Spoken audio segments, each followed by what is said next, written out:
This is Latanja, your FMLA guru, and I'm going to give you 3 common mistakes that I see with people trying to take FMLA, okay? First mistake, not taking the correct steps when you're trying to start the leave process. This is so important. Don't just go off of hearsay. That is what I'm here for. I'm a resource for you. Don't go by what this person said, do that person. Find out from a source. Take the right steps. You have to file it the proper way with your company. There's a way that they want you to do it, and there's a certain amount of time that you have to do it too, so that you won't get penalized. All right? Also, don't take yourself out of work before you actually speak to a healthcare provider. I see so many people going out of work, and then they're like, I was sick. I was this, I had this condition, I had anxiety, my boss was stressing me out at work. So I decided that, I couldn't be at work anymore. And, I know a few people that have had leave. So, I just took myself out of work because I needed to have a break. And I know that I have the FMLA. I know I'm eligible for this benefit because I've heard you say that I'm eligible. So no, that is not how this works. You have to do it the right way. Get your doctor first, because so many times what will happen is someone will take themselves out of work, can't even get a doctor's appointment next because you have to get the paperwork filled out. So you file the leave, you go out of work, and so now you're sent paperwork, and we say, okay, you need to get your authorized healthcare provider who has taken you out of work to fill out this paperwork. But if you don't have anybody that's taking you out of work, then what do? Oh, so you might say, okay, well, fine, I'll just go get a doctor's appointment. Yeah, if you can. Some doctors are booked up and they can't take you for a while. You have 15 days to get this paperwork filled out. 15 days. What are you going to do if you can't get an appointment? That's something you have to think about. You don't have that much time. Some people take themselves out of work and they don't even have an existing primary doctor. Because what I would say was, okay, you're seeing a specialist, get your specialist. If you can't, see your specialist to fill out your paperwork, then just go to your primary doctor. So then they say, I don't have a primary doctor. Do not be that person, because what will happen is that you won't be able to get an appointment, and then your job can basically fire you for job abandonment, because you are not protected under FMLA if you don't get your leave approved. Those are the facts. I'm just a messenger. I'm here, but that's what I'm here for. I'm here to help you, because so many people are so confused about this. And I don't want you to be. I want to help everybody. I want y'all to be able to use this benefit, use the right way, so that you'll be able to, whatever illnesses you need to take care of, you can get that handled. Okay. Mistake number 2. Do not assume that you will automatically get approved for leave because you know someone else who has your same condition who got approved for leave.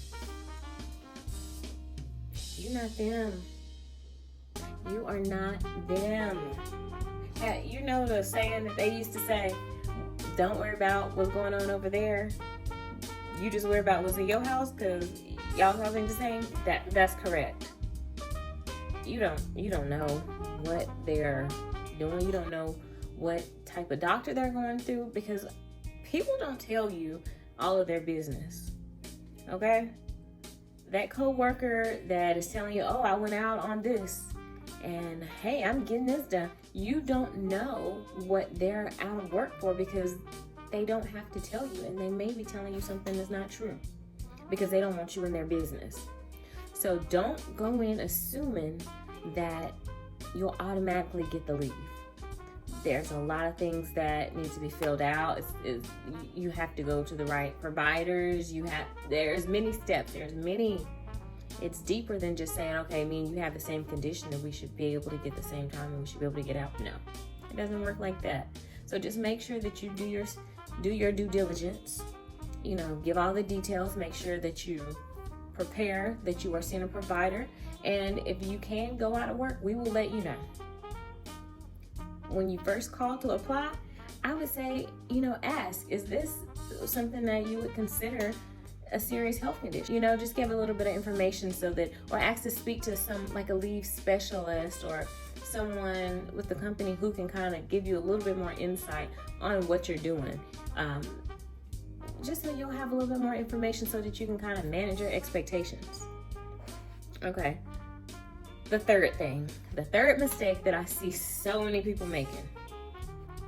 Make sure that you are being treated with a medical provider that has the proper credentials. So many times, so many people, they think they can go out of work. And I'll just give you an example. A lot of holistic doctors are not licensed physicians. So, you could be treating with this person, but they don't have the credentials. And so when they say, okay, we need Jimmy Sue to go out of work for this, we're looking at the credentials and they don't have any. So unfortunately, that person doesn't get the leave that they thought they were going to go on, even if they have their serious health condition. You might have anxiety, you're going through things. You might be meeting with your church counselor every week. I think that's amazing. I think that's great. But unfortunately, Pastor Thomas is not going to be able to write you out of work. He can't do it. Unless Pastor is a licensed professional counselor. Unless Pastor has his PhD, he's not going to be able to do that. So don't make the mistake of thinking, just because you're seeing this person who is a counselor or a holistic provider, that you'll be able to go out of work automatically, because unfortunately there are certain types of credentials that the doctors have to have in order for you to be able to get out of work. I'm here to relay the messages, but I'm also here to help, because I know it's confusing, and I know there are so many things that we don't even know. It slips past regular people, because you're thinking, okay, I have this condition, I should be able to go out regardless. But there's steps that have to be taken, there's due diligence that have to be done, there's forms that have to be filled out. It's a lot that goes into it. And so that's why I'm here. I'm here to help you with that. So if you want to go on a leave, or you're interested in that and you have more questions, feel free to reach out to me. Leave me a like, a comment, and just be ready for the next video.